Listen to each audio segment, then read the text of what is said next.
Wojak wakes up at 5 a.m. every day to get ready for work. He has to because he needs to look his best, get dressed up, prepare his breakfast and lunch, then drive an hour to get to work, and he has to make sure that he gets there at least 15 minutes early just in case something happens. Then he gets an hour-long lunch break, but he's so stressed out from being micromanaged by his boss that he just ends up working through lunch and spends a bunch of money on expensive coffee and snacks. Then, after a long day, he drives an hour home and spends even more money on gas. He's exhausted when he gets home and he only has the energy to sit in front of his screen watching Netflix while scrolling through his TikTok videos. Elon has a remote job, so he sleeps in until 7:30 and starts working at 8 a.m. while eating his breakfast. His boss isn't a micromanager and only cares about the quality of his work and doesn't care how he works. So he gets to play music while working and can even go to a cafe if he wants to. When he gets an hour-long lunch break, it's actually an hour and he's able to do errands whenever he needs to. He can also travel and go on vacation, and his boss doesn't care as long as he reports for work and the work is good. Be like Elon, not like Wojak. Look, the world is not what it used to be. 68% of people would prefer to work fully remote jobs, and 94% of people want to work remote or hybrid jobs. And at the same time, most employers say shifting to a flexible work model actually increases productivity. And this makes sense because employees are happier and employers don't have to pay for expensive office buildings. And since the whole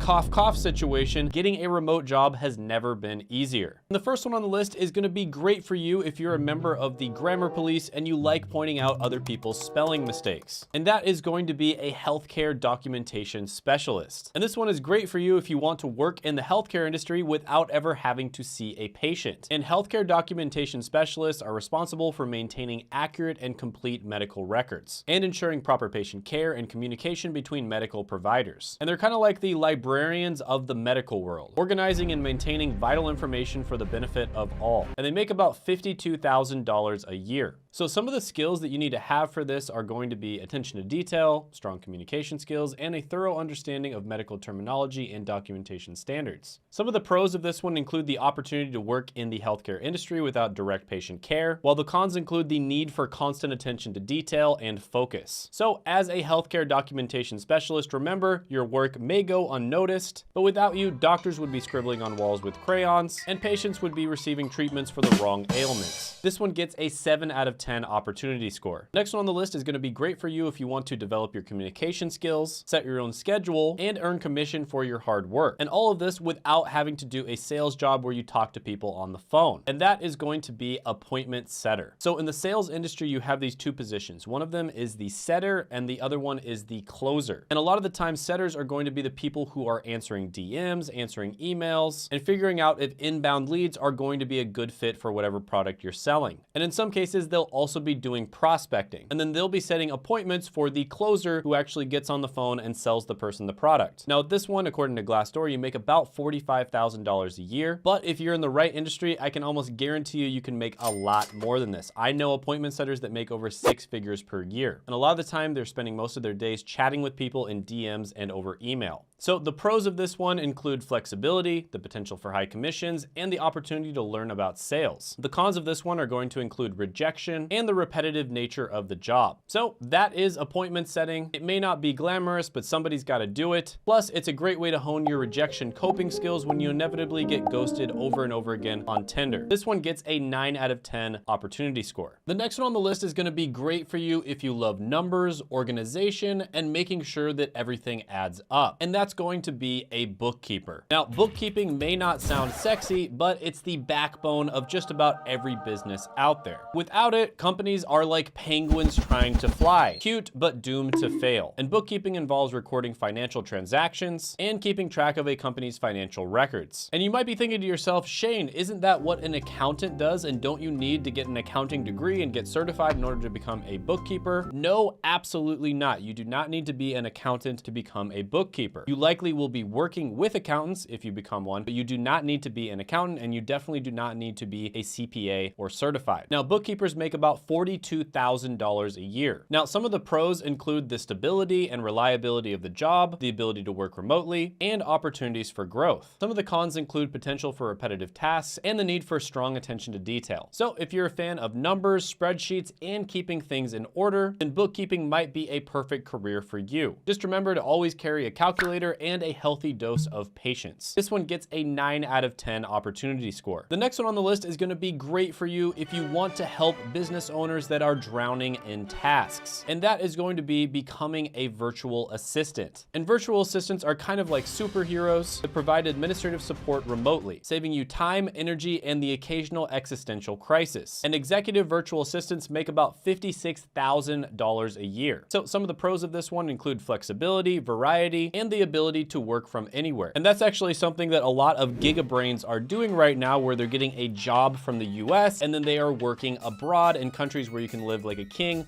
on $1,500 a month. While some of the cons include isolation and the need to market yourself. So in a world of chaos and clutter, virtual assistants are the unsung heroes who keep the peace and tidy up the mess. This one gets a 7 out of 10 opportunity score. Now the next one on the list is going to be great for anyone who's ever wanted to be a car salesman, but also wants to sleep soundly at night. And that's going to be Medicare insurance sales. And this is where you're going to be helping seniors navigate the labyrinth of healthcare insurance. Now healthcare insurance in the US is a giant freaking mess. I could probably make an entire channel talking about healthcare and insurance in the US alone. And by properly helping seniors navigate this giant mess, you can save them thousands, tens of thousands, and even hundreds of thousands of dollars. And health insurance agents make about $61,000 a year according to Glassdoor. But you can make a lot more than this. In fact, there are many people making 6 figures, and you can even make into the 7 figures if you're working for the right company. So some of the pros of this one include a flexible schedule, the ability to work from home, and the potential for high earnings. Some of the cons of this one include a steep learning curve, a competitive market, and the emotional toll of dealing with seniors who are often in need. So if you want to help seniors, you have a heart of gold, and you have the patience of a saint, this one might be great for you. I'm going to give this one an 8.5 out of 10 opportunity score. The next one on the list might be for you if you're a connoisseur of content. That's right, if you're somebody who consumes a lot of content online and you think that you have a refined taste, you might want to check out the job of content strategist. And a content strategist is responsible for creating and implementing a plan to produce and distribute content that is relevant, engaging, and valuable to a target audience. And content strategists are kind of like chefs, carefully selecting and combining the right ingredients to create a mouth-watering dish that leaves the audience wanting more. And content strategists make about $70,000 a year according to Glassdoor. Now this is another one where there is a ton of opportunity. I know content strategists on YouTube that make well into the 7 figures per year. So some of the pros of being a content strategist are the ability to be creative, work remotely, and have a positive impact on a company's online presence. Some of the cons include the pressure to constantly produce high quality content and the need to stay up to date with ever evolving technology and platforms. This one gets an opportunity score of 9.5 out of 10. Now the next one on the list might be great for you if you want to make more money than a doctor without having to train for 20 years and be exposed to people's bodily fluids. And that is going to be high ticket sales. And high ticket sales is the art of selling high priced products and services. And a lot of the time you're going to be selling to business owners. And the reason for that is because a lot of the time the things you're going to be selling are going to be over $10,000. And there are a lot of consultants, coaches, and service providers that sell these high ticket services and products. Now, this is not for everybody, but if you can get good at the skill of sales, you're pretty much set for life. And if you look up high ticket sales on Glassdoor, you'll see they make about $118,000 a year on average. And the best high ticket salespeople can easily hit the 7-figure mark as well. So the pros here include high earning potential, flexible schedules, and it can be done remotely. The cons here are that it can be a high pressure and stressful environment. It requires resilience and persistence. You're probably going to suck at it a lot at first, and it may require a long sales cycle. This one gets a 9.5 out of 10 opportunity score. The next one on the list might be great for you if you want to break into the healthcare industry and help it to keep running without ever having to leave your house. And that is going to be medical coding and billing. And basically, this is the process of translating medical procedures and diagnoses into codes for insurance billing purposes. And so you're almost like a translator that turns complex medical information into a language that insurance companies can understand. Now, this one, like most of the other ones on this list, is relatively easy to get into. It doesn't require a college degree or previous experience, and you make on average about $41,000 a year. Some of the pros of this one include a high demand for workers,